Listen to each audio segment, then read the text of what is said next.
పరేషా నీలకంఠరా చాలి పొందరా కరుణతో నను గనరా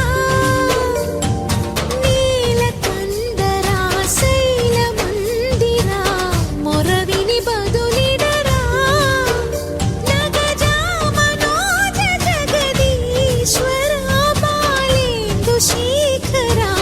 శంకరా సతి అగ్నితప్తమైనది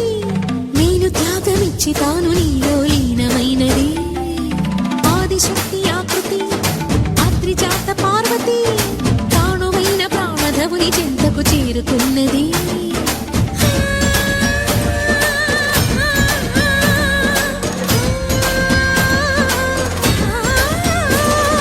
ధవుని భువికి తరలించేలా ధరణి దివిని తలపించేలా